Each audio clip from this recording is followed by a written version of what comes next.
पूज्य भारत माता कार्यक्रम में उपस्थित मंच पर आसीन सभी मान्यवर, कार्यक्रम में उपस्थित सभी दायित्व प्राप्त कार्यकर्ता, कार्यक्रम में उपस्थित सभी छबीली, इनको छबीली कहेंगे क्योंकि किसका नाम था छबीली बता सकेंगे आपने? कोई किसको कहा था छबीली? रानी लक्ष्मीबाई। आप लोग सब वही हो ना? हो ना? हाँ तो जोर से बोलो। है तो सभी छबीली और सभी माता भगिनियों को मेरा प्रणाम। आप में शिक्षिकाएं कितनी है? एक बार थोड़ा हाथ ऊपर करें। बहुत बढ़िया, अच्छी संख्या है। वैसे हर पूरे भारतवर्ष में जितने भी सम्मेलन, मातृशक्ति सम्मेलन हो रहे हैं, उन सभी सम्मेलनों में शिक्षिकाओं की संख्या ज्यादा रही है। एक बहुत सराहनीय बात है। अभी आप सब छबीलियों से विनती है कि वे आपस में बात न करें, है ना? कार्यक्रम का अनुशासन बनाए रखने में आपका सहकार्य प्राप्त होना चाहिए। पीछे बैठी सभी बालिकाएं, मैं भी टीचर थी एक समय, तो क्लास कंट्रोल अच्छे से आता है। इसलिए आप बोलने लगी तो मैं प्रश्न पूछना शुरू कर दूंगी, जवाब आपको देना पड़ेगा। तो इसलिए ऐसा करो, शांति से बैठो। सब मेरी नजर में है, इसलिए सब शांति बहाल करेंगे और जो कुछ सुनकर समझ में आता है उसको प्राप्त करने का प्रयास करेंगे। वैसे आज के इस कार्यक्रम की अध्यक्षा पुलिस ऑफिसर हैं, उनकी राह देख रहे हैं, वो पहुंच जाए तो अच्छा रहेगा, एक वातावरण भी बनेगा। वो पूर्व में आ जाती तो एक वातावरण बनता, आपको भी एक अनुशासन सीखने का एक मौका मिलता। आज का विषय है भारतीय महिला सत्य आधारित दृष्टिकोण। वैसे दो विषय दिए हैं आज के इस सम्मेलन के लिए। एक भारतीय महिला सत्य आधारित दृष्टिकोण और दूसरा है भारत के विकास में महिलाओं का योगदान। और दोनों भी बहुत महत्वपूर्ण है। इन विषयों को शुरुआत करने के पूर्व हम अपने आप को समझने का प्रयास करें। जिस देश, धर्म, जिस भूमि से हम जुड़े हैं, जिन वेदों ने इस भूमि में ज्ञान को बहाया है, उस वेद भूमि में हम सभी का जन्म हुआ है। हम सब भारतीय हैं और ज्ञान परंपरा से जुड़े हुए हैं। तो हम कौन हैं? अपने वेदों ने हमें क्या संदेश दिया है? बातचीत नहीं करेंगे, कोई बालिकाएं बातचीत नहीं करेगी आपस में। हमें संदेश क्या दिया है इस माटी ने, इस संस्कृति ने, इस देश ने? यह हम सभी को समझने की आवश्यकता है। वेद संदेश देते हैं ईशावास्यम इदं सर्वम, सर्वत्र ईश्वर का वास है। इसलिए हम पेड़, पौधे, पहाड़ सभी की पूजा करते हैं, सब में उस ईश का दर्शन करते हैं। इस संस्कृति ने हमको वाक्य दिया, कृणवन्तो विश्वमार्यम, सारे विश्व का ही कल्याण हो, प्रगति हो। हम स्वार्थी नहीं है। भारत के लोग हमेशा सबके कल्याण की कामना करने वाले हैं। तीसरा वाक्य दिया, सर्वे भवन्तु सुखिनः, सभी सुखी हो, सभी निरोगी। ऐसा गीत राष्ट्र सेविका समिति की शाखा में हम गाते हैं। किस लिए गाते हैं? हम कामना करते हैं कि सब अच्छे रहे, सारा समाज अच्छा रहे, इसलिए योग करने की आवश्यकता है। चौथा वाक्य इस माटी ने दिया, मातृवत परदारेषु परस द्वार की स्त्री ये माता के समान है, भोग वस्तु नहीं है। तो उसकी तरफ देखने का अपना दृष्टिकोण ये बदलना चाहिए। तो आज के इस सम्मेलन का विषय ही वो है, भारतीय महिला सत्य आधारित दृष्टिकोण। हमारा चित्रीकरण, हमारे देश का चित्रीकरण, हमारी मातृशक्ति का चित्रीकरण विदेशों में या फेमिनिस्टों ने बहुत ही बदल कर रख दिया। वास्तव में वो भारत नहीं है। भारत क्या है?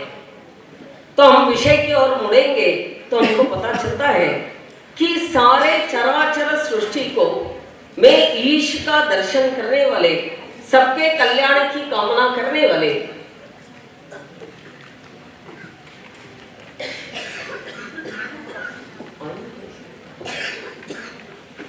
आप उनको बिठा दीजिए। हाँ।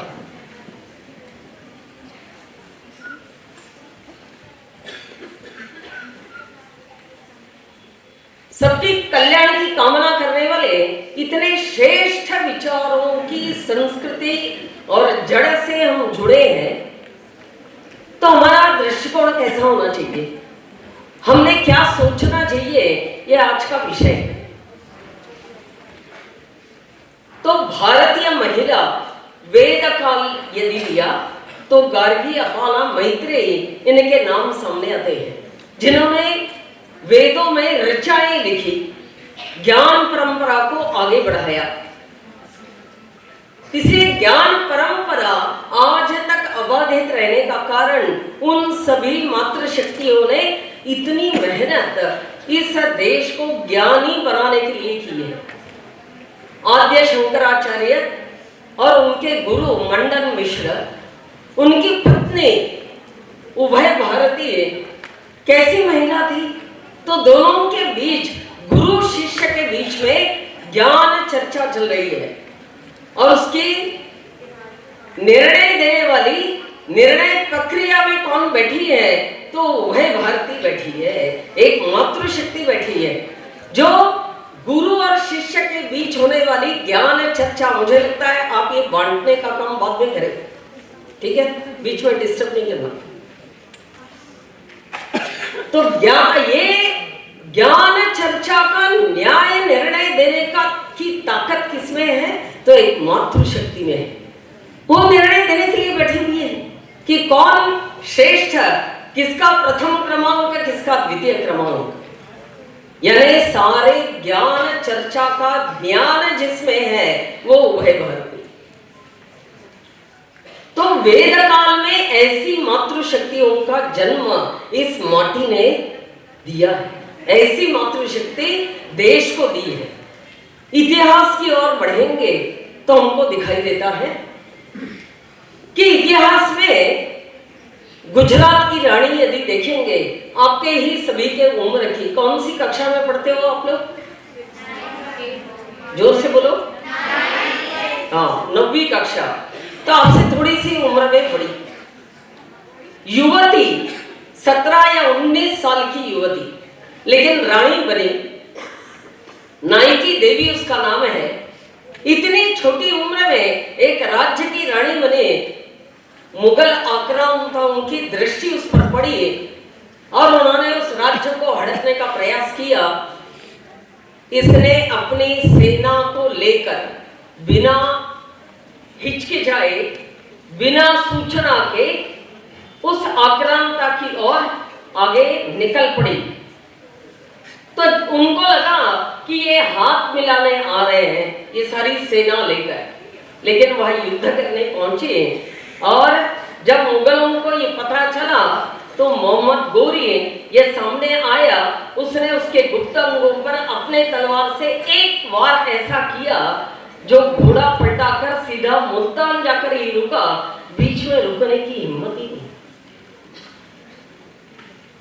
मातृशक्ति की तलवार इतनी कड़ी, यानी उसकी आवाज और उसकी हुंकार इतनी जबरदस्त थे कि उसको खड़े रहने की हिम्मत तक नहीं। ये अपना इतिहास हमको बताता है, छोटी उम्र में अपने आप की सुरक्षा, अपने माटी की सुरक्षा, अपने देश धर्म की सुरक्षा करने के लिए सदैव तैयार ऐसी यहाँ की क्षत्राणी जिनका जन्म इस माटी ने लिया है और उसी माटी में हमारा भी जन्म हुआ है। तो हमें कैसे रहना चाहिए? आगे हम देखते हैं कि इतिहास का और एक उदाहरण गुजरी देवी। गुरु गोविंद सिंह की माता अपने पुत्र और पौत्र सभी में वीर रस भाव को भरने वाली है कि कितनी भी समस्या आ जाए, डगमगाएंगे तो हम हार जाएंगे, तो अड़िग होकर खड़े रहेंगे तो हम सामना करने की ताकत रखेंगे। इसलिए अड़िग रहो, डरो मत, आगे बढ़ो। इस तरह का एक संदेश उन पुत्र और पौत्र सभी को उसने दिया। और हम देखते हैं जोरावर सिंह फतेह सिंह के बलिदान के बाद उन्होंने अपने देह को छोड़ा है। छोटे से बालक, उन बालक ने प्राण भी जाए लेकिन वचन न जाए, हम अपने आप को परिवर्तित नहीं करेंगे। हमारे प्राण ले लो चाहिए तो, लेकिन जिस माटी में, जिस धर्म में, जिस संस्कृति में हमारा जन्म हुआ है उसको हम छोड़ेंगे नहीं। ये अडिगता, ये कठोरता, ये संयम, ये सक्षमता निर्माण करने वाली कौन? तो गुजरी देवी है। इसलिए गुजरी देवी हमारे लिए पूजनीय है। उनका चरित्र हमने मोबाइल में कम से कम आजकल ये सुविधा है, पूर्व में ये सुविधा नहीं थी, तो उसको पढ़ें। हम मोबाइल पर क्या लगे रहते हैं? या तो एक क्या व्हाट्सएप, दूसरा स्टेटस, तीसरा सीरियल या तो पिक्चर। उसकी जगह यदि हमने ज्ञान प्राप्त करने का प्रयास किया तो हम भी शायद गुजरी देवी बने, हम भी नायकी देवी बने, हम भी अपाला बने, हम भी मैत्रेयी बन सकती हैं, तो हम भी विदुषी बन सकती हैं, हम भी क्षत्राणी बन सकती हैं। इस राष्ट्र धर्म संस्कृति की रक्षा करने वाली एक योद्धा बन सकती हैं। तो ऐसा प्रयास सारे मातृशक्ति ने यदि किया अपने जीवन में, अपने परिवार को ढालने में, समाज को ढालने में, तो इस देश का चित्र बदलने में समय नहीं लगेगा। किसी को, निवेदिता को, मैडम कामा को और किसी को भारत आने की आवश्यकता नहीं है। हम ही निवेदिता बनकर इस देश को ठीक करने का प्रयास कर सकते हैं। अगला उदाहरण हम देखेंगे तो विवेकानंद की माता भुवनेश्वरी देवी। उस समय कलकत्ता में टांगा यानी घोड़ा गाड़ी चलती थी। आप भी यहाँ बहुत सारी माताएं बैठी हैं, अपने बच्चों को पूछते रहते हैं माता पिता, क्या बड़े होने के बाद क्या बनोगे? तो उसने डॉक्टर कहा तो माँ को अच्छा लगता है, इंजीनियर कहा तो और अच्छा लगता है, और कुछ कहा ऐसा प्रोफेशनल बनना और पैसे कमाना तो अच्छा लगता है। देशभक्त बनूंगी या बनूंगा ऐसा लड़के ने बोला, तुरंत एक थप्पड़ जड़ देते हैं। क्यों? देशभक्ति में पैसा नहीं मिलता, सारा जीवन समर्पित करना पड़ता है। समर्पण ही जीवन का एक लक्ष्य बनकर रह जाता है। तो जहां संपत्ति नहीं, जहां कुछ प्राप्त नहीं होगा, उस क्षेत्र का चयन ही मत करो। पूर्व में माता ऐसी नहीं थी। माता कहते थे जो इस माटी और राष्ट्र के लिए उपयुक्त है वही मार्ग चुनो। आप प्रोफेशनल बनो तो भी इस देश की भलाई करो। आप ऊंचे पद पर पहुंचो लेकिन राष्ट्र को मत भूलो। ईमानदारी से अपना व्यवहार करो। इस तरह की सीख समाज में दी जाती थी। वातावरण बदला है। क्यों बदला है उसको आगे हम देखेंगे। भुवनेश्वरी देवी ने दिशा दर्शन करने का काम किया। पिता ने पूछा क्या बनोगे? विवेकानंद। छोटा सा बालक विवेकानंद। उसको लगा ये घोड़ा चला रहा है तो इसमें कुछ टेक्निक है, कुछ विशेषता है, तो उसने बोला टांगा वाला बनूंगा। पिता को बहुत गुस्सा आया, लेकिन भुवनेश्वरी देवी ने गुस्सा नहीं किया। वो अपने घर में लेकर गई। पीछे बैठी हुई बहनों ने ध्यान यहाँ देना है, आपस में कोई शरारत नहीं करनी है, ठीक है? छोटे हो पता है, लेकिन प्रयास करो, ये संयम का अभ्यास है, करना है। तो भुवनेश्वरी देवी अंदर के कमरे में ले गई, जहां चित्र लगा था दीवार पर, कृष्ण अर्जुन युद्ध कुरुक्षेत्र का चित्र, जिसमें घोड़े की लगाम किसके हाथ में है? जोर से बोलिए, ध्यान नहीं है इसका मतलब, जोर। हाँ, श्री कृष्ण। आवाज ऐसी चाहिए जिसमें स्पष्टता चाहिए, कॉन्फिडेंस चाहिए। आप बच्चे हो, कॉन्फिडेंस ज्यादा होना चाहिए।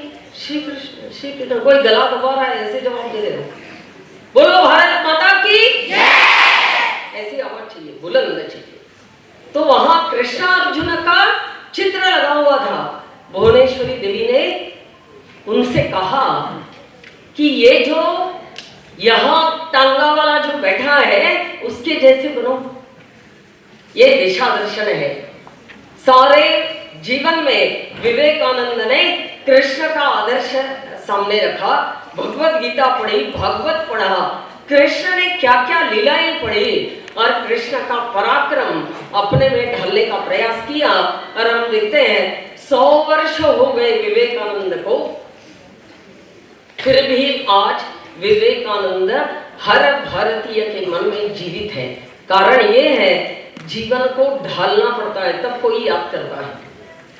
रोटी कपड़ा मकान के लिए जिएंगे तो कोई याद नहीं करता, आए और चले गए, जाने वाले तो सब हैं, लेकिन कुछ करके जाए तो कोई याद करेगा। तो ऐसा जीवन जीने का प्रयास हम सभी का होना चाहिए, और ऐसा ही बोध हम अपने परिवार, समाज, जहां भी हम जाते हैं, देने का प्रयास भी होना चाहिए। पुत्र ने या पुत्री ने कोई गलत काम किया तो उसको दंड देने का सामर्थ्य भी मां में होना चाहिए।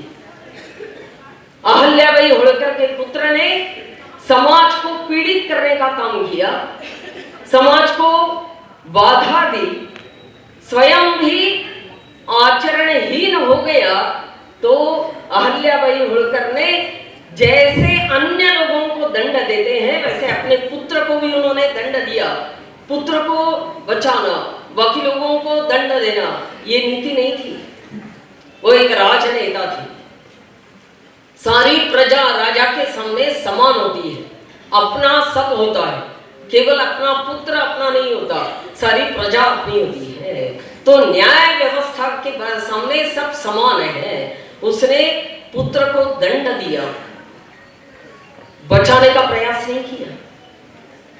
तो गलत कोई करता है, अपना भी पुत्र है, तो उसको दंड देने का सामर्थ्य ये भी इस माटी की इन माताओं ने ऐसे काम करके समाज के सामने आदर्श रखा है।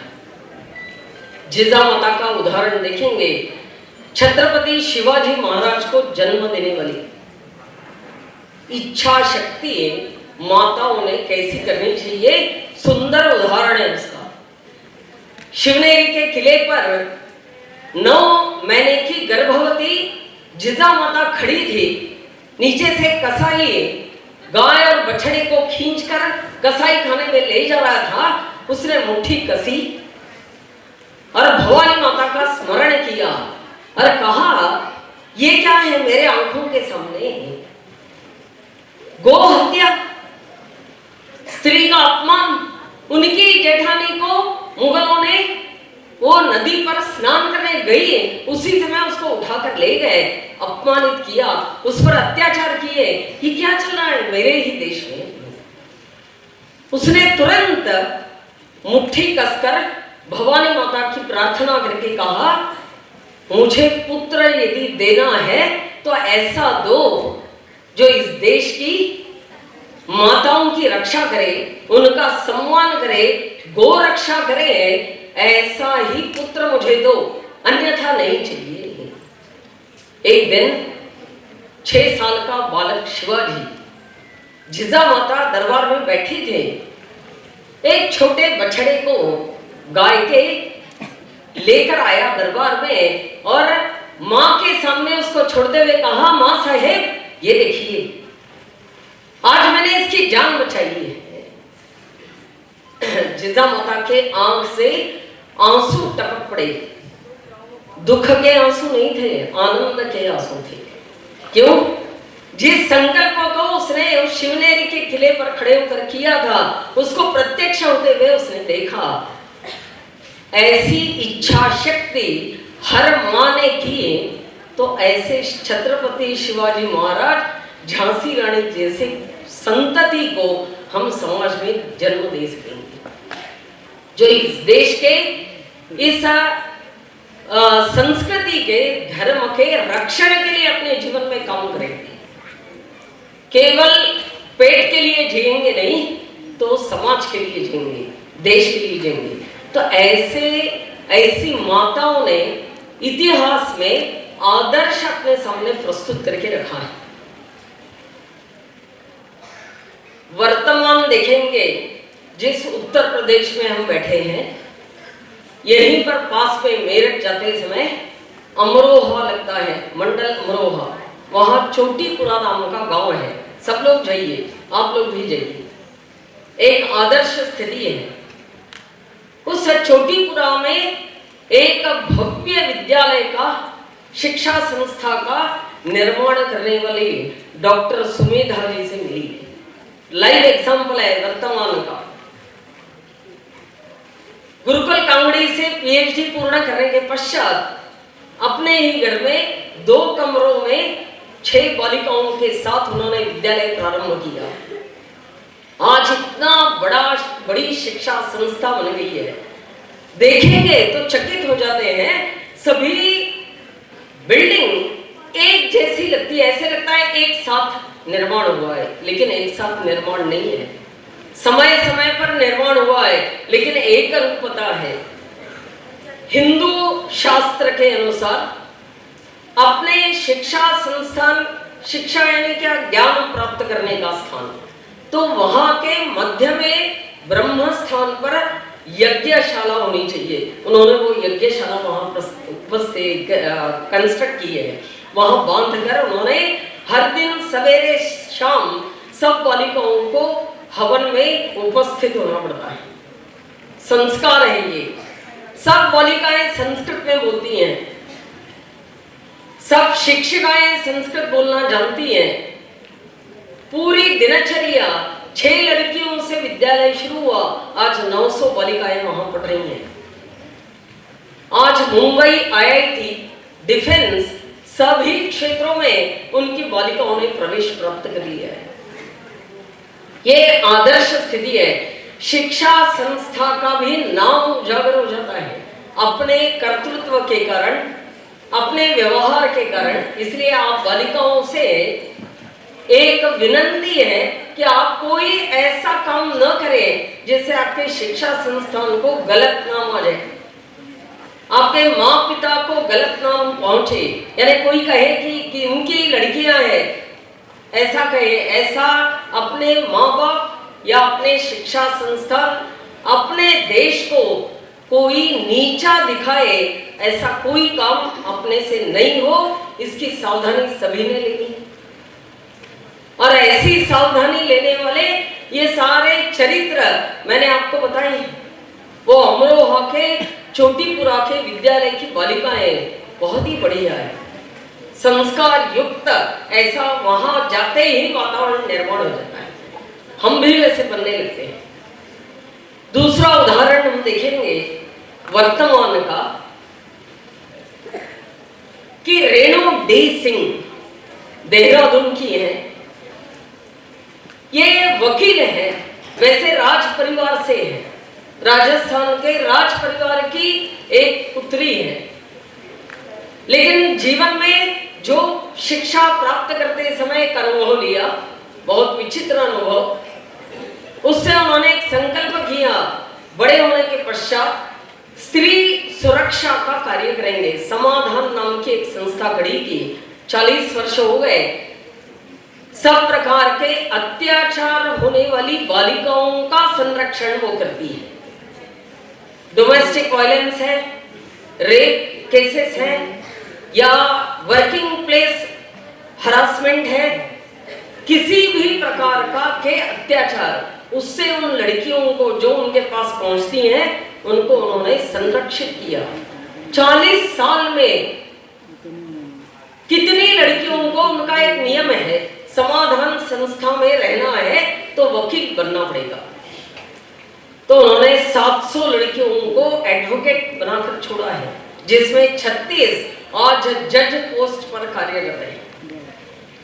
एक लाइव एग्जांपल है, मिलना चाहिए इन लोगों से। क्यों मिलना चाहिए? हम भी अपने आप को गढ़ने का प्रयास करते हैं। ऐसे और कुछ उदाहरण है। सिंधुताई सपकाळ, सबका विवरण नहीं दूंगी, नाम कुछ बताऊंगी, आप सर्च कर लेना। सिंधुताई सपकाळ कितनी समस्याओं से उभरी, आज वो नहीं है, लेकिन सभी राष्ट्रपतियों से उन्होंने अवार्ड प्राप्त की है। 2,500 बच्चों की मां बनकर यहां से वापस गई, सब अनाथ बच्चे। कितना महत् कार्य उस महिला ने किया, सारा केवल जीवन में झेला, लेकिन दूसरों को सुख देने का प्रयास किया। ऐसे सिंधुताई सपकाळ। सरला ठुकराल, आपके ही उम्र की, आपसे थोड़ी बड़ी होगी, 19 साल की या 21 साल की, इतनी उम्र की उस दिल्ली में जन्म ली हुई सरला ठुकराल ने एक ऐसा आदर्श गढ़ के दिखाया। इतनी छोटी उम्र में विवाहित युवती, 4 महीने की उसकी बेटी, साड़ी पहनकर उसने 1000 घंटे तक जोधपुर से कराची तक हवा में अपना विमान उड़ाकर रखा। विक्रम है, 1000 घंटे तक आकाश में विमान को घुमाते रहना, इतनी छोटी उम्र में। पोशाक क्या है? तो साड़ी पहनी हुई है, भारतीय पोशाक है। तो ऐसा वर्तमान में भी ऐसे उदाहरण बहुत सारे हमारे सामने हैं, जिन्होंने समाज को दिशा देने का, गढ़ने का, समाज को ज्ञानवान बनाने का, सहारा देने का ऐसा प्रयत्न अपने जीवन में किया है। तो ये सब हमारे आदर्श हैं। इसलिए आप सब लोग, आप लोग भी मोबाइल बहुत देखते हो, पता है मुझे, तो मेरा आप लोगों से कहना ऐसा है कि आप लोग मोबाइल पर, व्हाट्सएप पर ये समय अपना व्यर्थ करने की जगह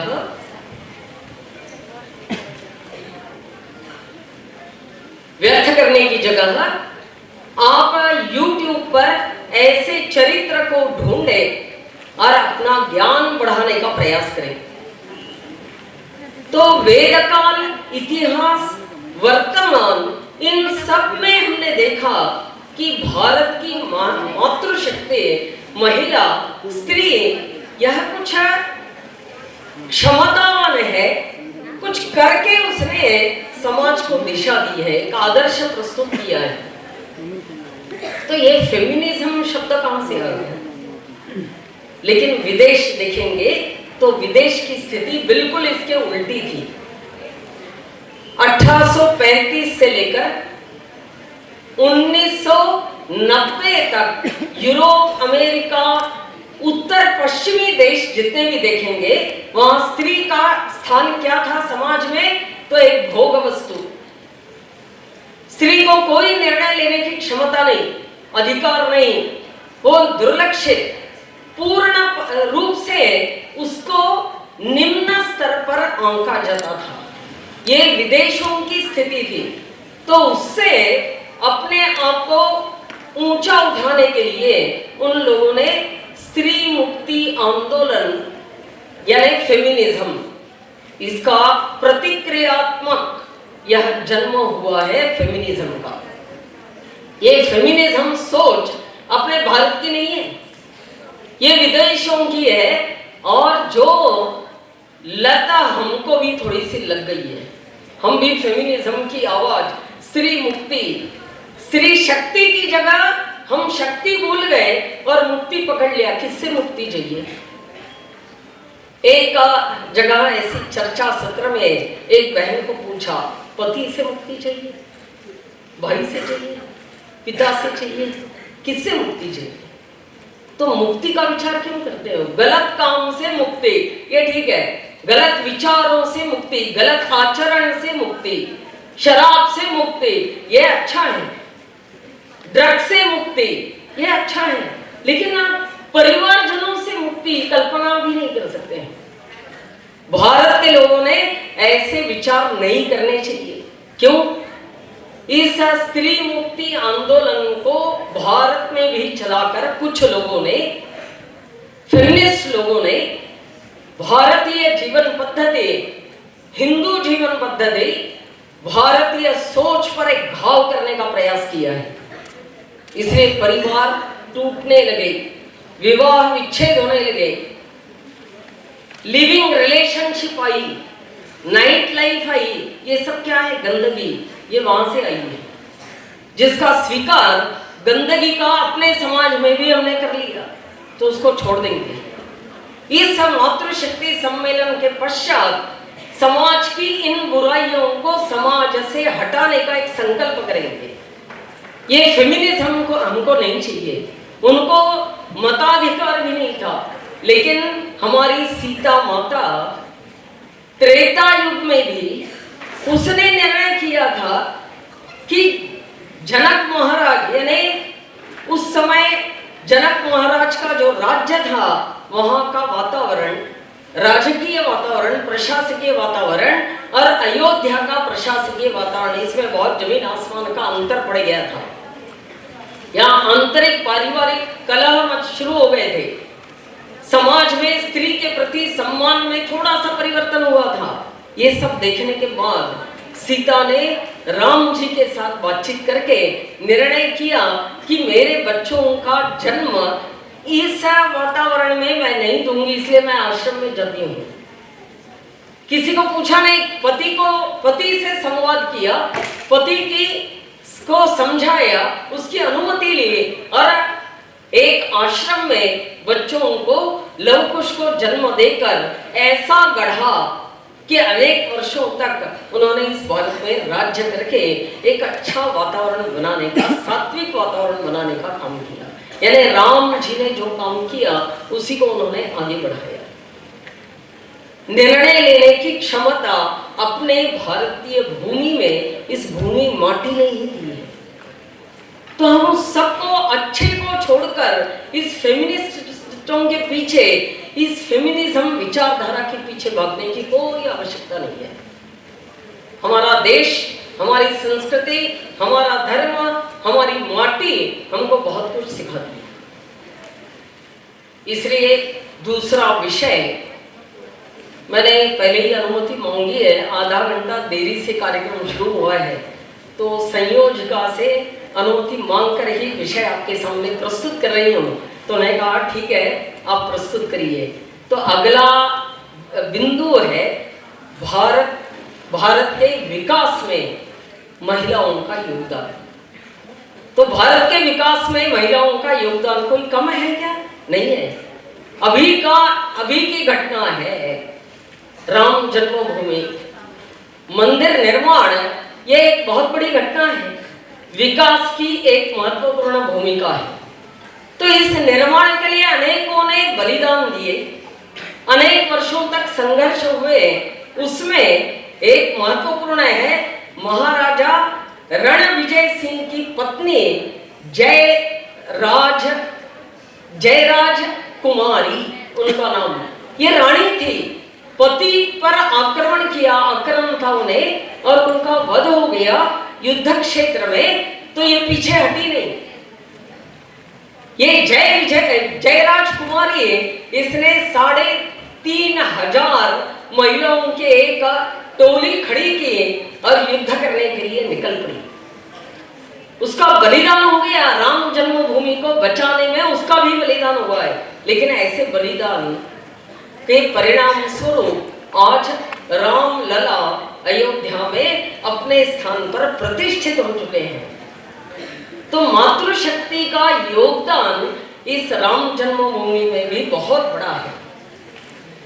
तो ये भारत के विकास का की एक सीढ़ी है जो महिला योगदान से सिद्ध हो सकती है। ऐसा हम और विचार करेंगे तो 2008 में 26 नवंबर 2008 एक बार चित्र आंखों के सामने लाइए। मुंबई में आतंकवादियों के हमले, जिसमें कामा हॉस्पिटल पर एक हमला हुआ था, तो वहां की नर्स, उस नर्स ने, कुथले उसका सरनेम है, उसने अपने सब वार्ड के गर्भवती महिलाओं के साथ साथ अन्य लोगों की भी सुरक्षा में बहुत महत्वपूर्ण योगदान उसने दिया है। स्वयं भी सुरक्षित रही और सारे हॉस्पिटल के पेशेंट को भी उसने एक स्थान से दूसरे स्थान पर ले जाकर उनको सुरक्षित करने में बहुत कामयाबी दिखाई है। ये एक मातृशक्ति है। अपने विदेश राज्य मंत्री, उन्होंने उनकी यूएन के एक समिट में ऑनलाइन उनकी के अनुभव कथन को समय दिया और उनको बात करने के लिए कहा।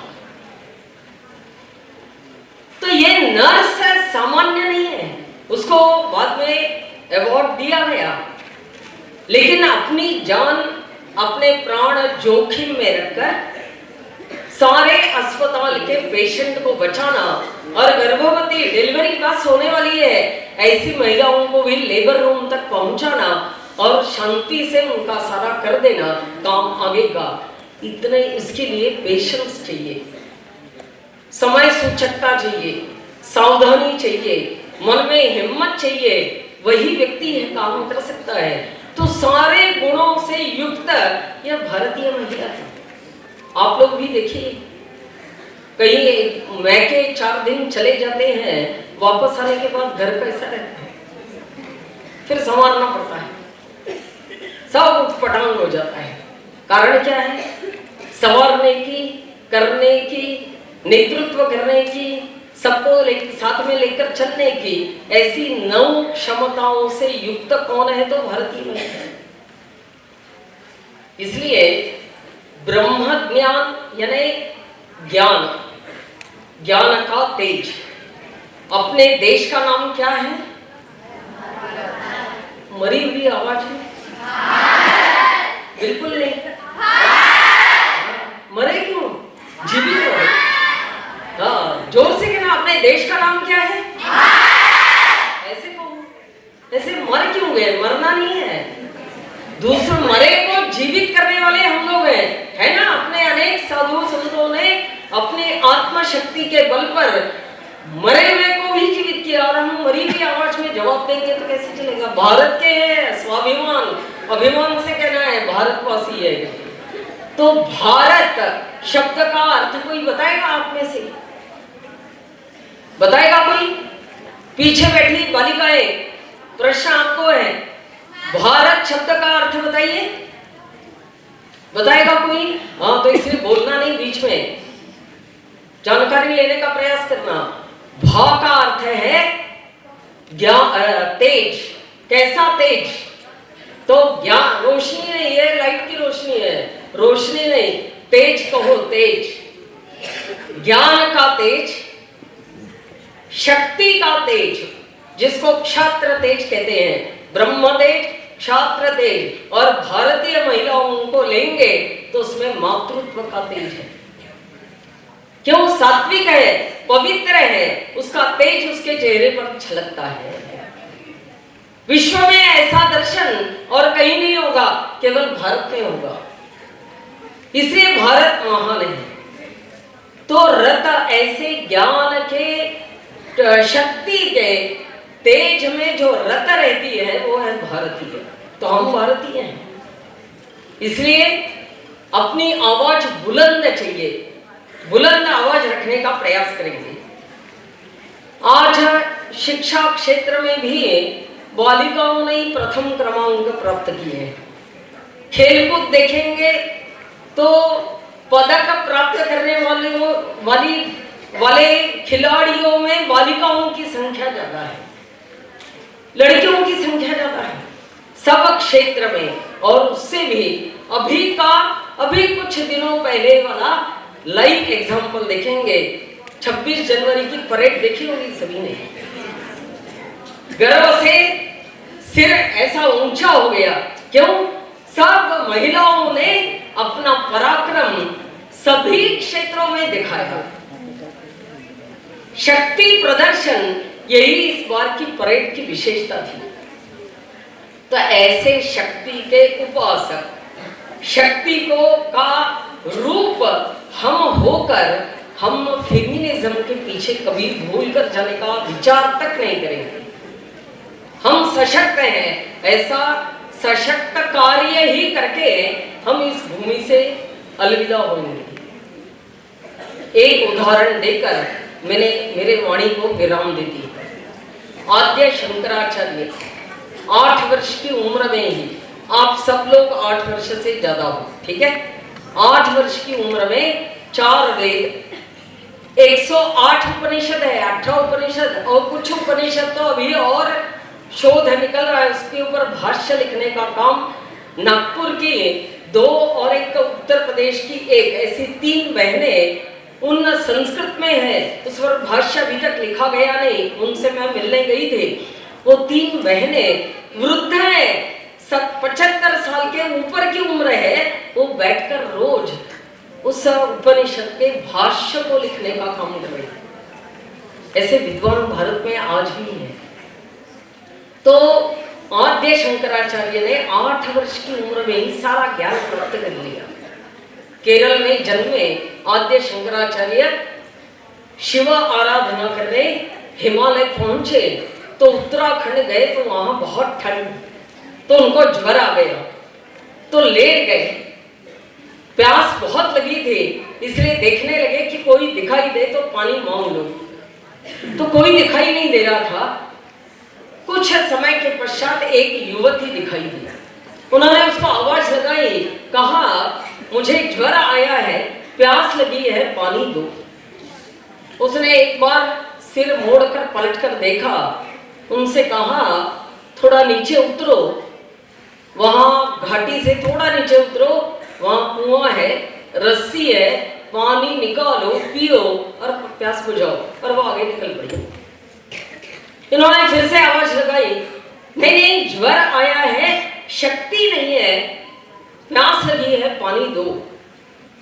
तो वो कुएं के पास गई, पानी लाया, उनको पानी पिलाया और प्रश्न पूछा। क्यों? सारे भारत का भ्रमण करते समय आप बार बार कह रहे थे सर्वम खलविदम ब्रह्म, सर्वम खलविदम ब्रह्म, यानी सब कुछ ब्रह्म है। तब शक्ति का स्मरण नहीं हुआ क्या? अभी हो रहा है क्या? अभी शक्ति का स्मरण हो रहा है, अभी लग रहा है शक्ति नहीं है करके। एकदम से ताड़ से आद्य शंकराचार्य उठकर खड़े ही हो गए, ज्वर भाग गया और प्रत्यक्ष पार्वती का दर्शन उनको हो गया। उन्होंने साष्टांग नमस्कार किया। पार्वती ने उनसे कहा शिव को भी प्रकट होने के लिए शक्ति की आवश्यकता है, इसको स्मरण रखिए। और वो आगे निकल गई, लुप्त हो गई। वहीं पर बैठकर आद्य शंकराचार्य ने सौंदर्य लहरी के 100 श्लोक का की एक रचना कर दी। सौंदर्य लहरी पढ़िए सब लोग। पार्वती का वर्णन है पूरा और सुंदर वर्णन है। एक शक्ति का स्वरूप क्या होता है इसका प्रत्यक्ष उदाहरण है सौंदर्य लहरी। उन्होंने प्रणाम किया और कहा वास्तविकता है, शिव को भी प्रकट होने के लिए शक्ति की आवश्यकता है। तो बिना शक्ति के ये सब लाइट जो जले हैं ये भी शक्ति है। बिना शक्ति के प्रकाश भी नहीं है और कुछ भी नहीं है, जीवन भी नहीं है। तो हर काम के लिए शक्ति की आवश्यकता है। तो हम शक्ति स्वरूपा है, तो हम कम से कम नित्य जीवन में कुछ काम करें। हम में से कितनी बहनों को, पीछे बैठी हुई बहनें हमने ऐसे कितने बहनों को रोज उठते ही भूमि वंदन करने की आदत है हाथ ऊपर? बालिकाओं को प्रश्न मैंने बालिकाओं को पूछा है, आप बालिकाओं को प्रश्न पूछा है मैंने, रोज नींद बिस्तर से उठते ही भूमि वंदन करने की आदत संस्कार कितनों में है? अब मैं संस्कार कहूंगी नहीं है। देखिए ये हमारी पीढ़ी, अगली पीढ़ी भयानक है, ऐसा नहीं होना चाहिए। जिस भूमि पर आप बैठे हो, जिस पर सोते हो, जिस पर चलते हो, यदि उसने कहा आप वंदन भी नहीं करते तो मैं फट जाती हूं, तो कहां जाओगे अंदर? एक बार थैंक्स तो कहो कम से कम। रोज उठते ही, मुझे नहीं, उस भूमाता को रोज उठते ही उसको वंदन किया करो। एक संस्कार है, अहंकार नष्ट हो जाएगा और एक संस्कार जीवन में बनेगा। थाली सामने आते ही पेशेंस ही नहीं है हम लोगों में, तुरंत झपटते हैं उसके ऊपर। एक बार प्रणाम करो, रोटी परोसी रोटी खाने लगे, सब्जी परोसी सब्जी खाने लगे, सारा परोसने तक रुकने का पेशेंस भी नहीं। समाज ऐसे बना दिया हमने, माताओं ने भी बनाया। इसलिए क्या करना है, परोसते ही एक बार उस किसान को ईश का स्मरण करके प्रसाद के रूप में स्वीकार करना, फिर फेंकते नहीं है। प्रसाद को फेंका नहीं जाता। तो ये गढ़ना है। रात को सोते समय दिन भर जो भी काम किए उसके लिए उसको धन्यवाद देना, गलतियां जो भी की उसके लिए माफी मांगना और बाद में सोना, सब कुछ सरेंडर करके सो जाना, अच्छी नींद आती है। परसों मोदी जी ने आप बच्चों के साथ ही एक वार्तालाप की थी, उसमें उन्होंने बताया था 30 सेकंड में बिस्तर पर सोते ही नींद आ जाती है मुझे। नहीं तो बच्चे लोटपोट होते रहते हैं इधर से उधर, नींद ही नहीं आती, क्योंकि बार बार दिमाग में व्हाट्सएप या फोन घूमता रहता है।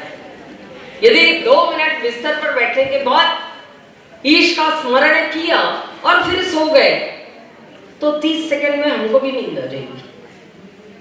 रोज जीवन में योग साधना, आप जैसे स्कूल के बच्चों को एक महाराष्ट्र के शिक्षक ने उस गांव के 30 विद्यालयों में नित्य सूर्य नमस्कार करवाए, क्या परिणाम है? 30 के 30 विद्यालयों का एक भी छात्र वर्ष भर में फेल ही नहीं हुआ। केवल सूर्य नमस्कार करने का परिणाम, फेल ही नहीं हुआ, सब बच्चे पास, अच्छे अंक प्राप्त किए। दूसरा, कोई बीमारी नहीं हुआ। नहीं तो इन बच्चों को भी टैबलेट लेनी पड़ती है, क्योंकि योग साधना नहीं है जीवन में। एक भी टैबलेट लेनी नहीं पड़ी, कोई बीमार नहीं हुआ। ये आदर्श स्थिति उस शिक्षक ने अपने गांव में खड़ी करके दिखाई। आप लोग भी करिए, दिमाग तेज बनाना चाहते हैं, हाँ तो सूर्य नमस्कार करो।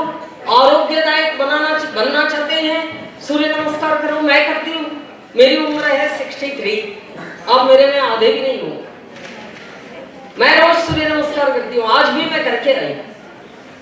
जल्दी उठना है, बाहर जाना है तो जल्दी उठना, लेकिन करना, योग साधना छोड़नी नहीं। तो जीवन में कुछ अपनाओ और जीवन को गढ़ो, जैसे आद्य शंकराचार्य ने गढ़ा। तो आप सभी इस तरह से अपने देश को, समाज को अवश्य बनाएंगे, इस अपेक्षा के साथ मेरे वाणी को विराम देती हूँ। इतनी देर मुझे सुना, इसलिए बहुत बहुत धन्यवाद।